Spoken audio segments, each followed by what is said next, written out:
Hi everyone. Today's video is about a conservative YouTube channel. Now this YouTube channel is very different. This YouTube channel has millions of followers, was originally funded by two fracking billionaires, and this channel is called PragerU. Now I'm going to show you how terrible this YouTube channel is and how this channel is all propaganda.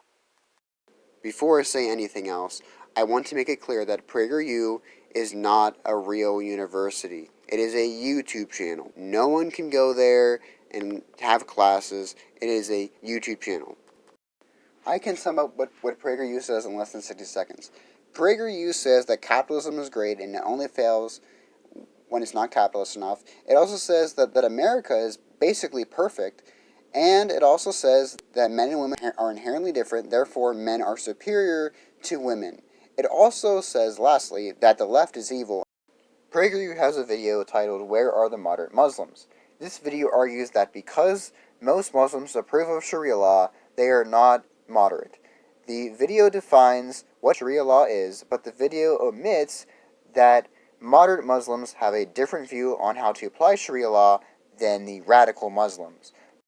Now I'm going to debunk a video called Capitalism versus Socialism, and my goal is to show you how it is all propaganda, and I'm going to explain how they trick you into believing what they say. Capitalism versus socialism. We can sum up each economic system in one line. Capitalism is based on human greed. Socialism is based on human need, right? No, wrong, so wrong. It's exactly backwards. And I'll prove it to you. Been on Amazon lately? Each of the thousands of products Amazon offers represents the work of people who believe they have something you want or need. If they're right, they prosper. If they're wrong, they don't. That's how the free market works. It encourages people to improve their lives by satisfying the needs of others. Okay, this video is trying to persuade the viewer that socialists are debating this. Socialists are not. We know that businesses prosper over sales, but they use the strategy to gain extreme wealth and become more powerful than the consumers themselves. Yes, consumers influence what is on the market. Socialists are not debating that. No one starts a business making a thing or providing a service for themselves. They start a business to make things or provide services for others. That is false. There are plenty of businesses out there that are for themselves, that are not for human need. An example would be a tobacco company. Like, exactly. Humans do not need tobacco, and what they do is they use advertisements and propaganda to persuade people to use tobacco. But humans do not need tobacco. Therefore, tobacco companies start a business for themselves. They create wealth for themselves. Another example could be Coca-Cola. Coca-Cola is not necessary for human beings, and Coca-Cola is a very rich corporation. I speak from personal experience. When I was the CEO of the company that owns Carl's Jr. and Hardee's restaurant chains, we spent millions of dollars every year trying to determine what customers wanted. If our customers didn't like something, we changed it, and fast. Because if we didn't, our competitors would, pun intended, eat us for lunch. The consumer, that's you, has the ultimate power.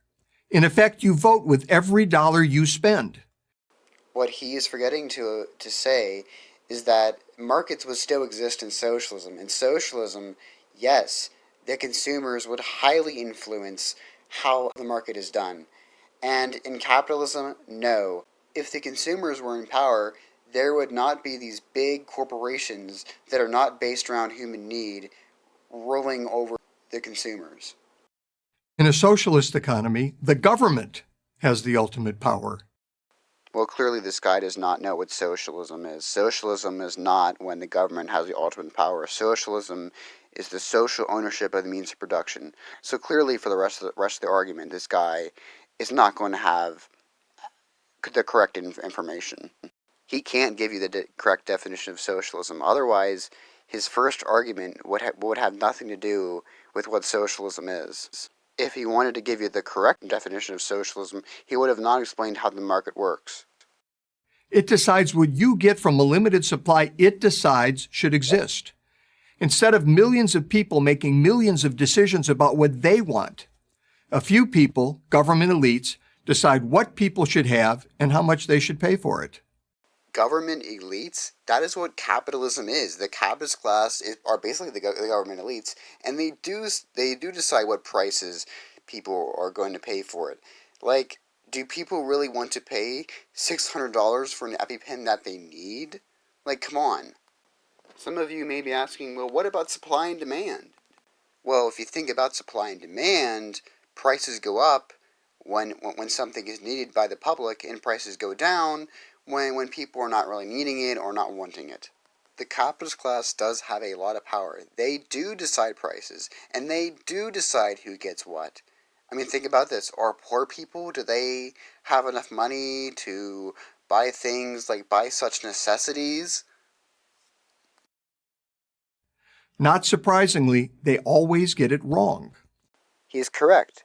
They do get it wrong. Think about the number of people that die in poverty every year. Think about the people without health care, without certain basic needs such as food, and they live in poverty, and they die. Think all about those things for the capitalist class in power. Have you ever noticed that late-stage socialist failures always run out of essential items like toilet paper?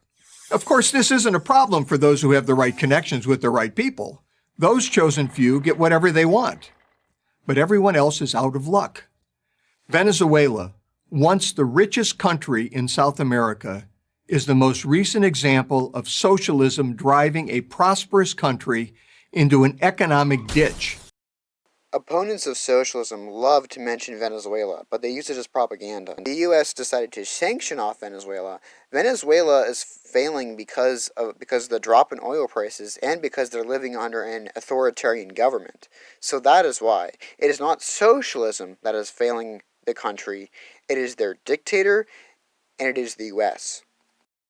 Now, maybe you think it's an unfair example. I'm not sure why, but okay.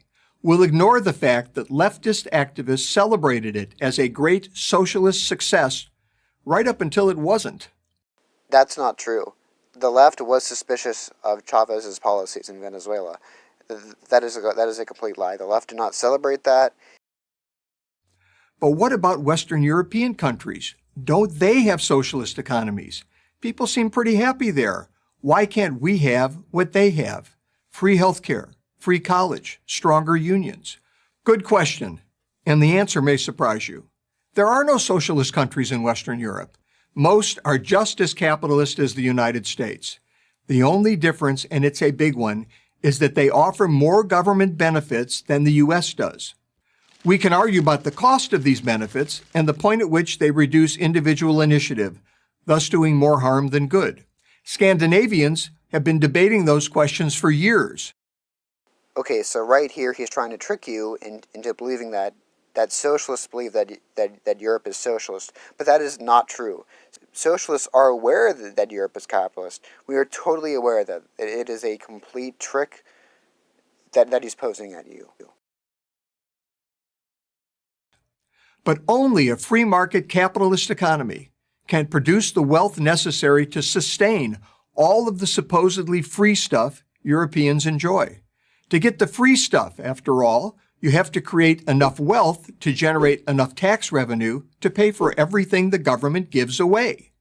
Without capitalism, you're Venezuela. Okay, there is no evidence that capitalism is the only system that creates wealth. If you put power in the hands of the workers, as socialism plans to do, and since they are the ones who innovate, the economy would thrive. In a 2015 speech at Harvard, Denmark's prime minister took great pains to make this point. I know that some people in the U.S. associate the Nordic model with socialism.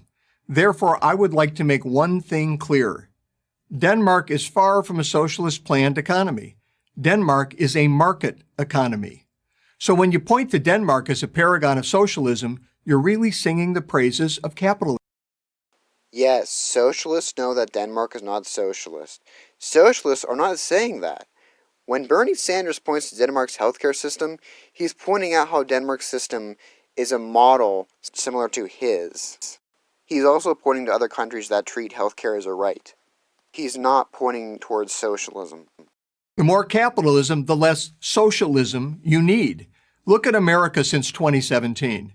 A policy of lower taxes and less government regulation, that's more capitalism, has led to a robust economic expansion, something thought impossible just a few years earlier. Unemployment, notably among minority groups typically most at risk for poverty, is at a generational low.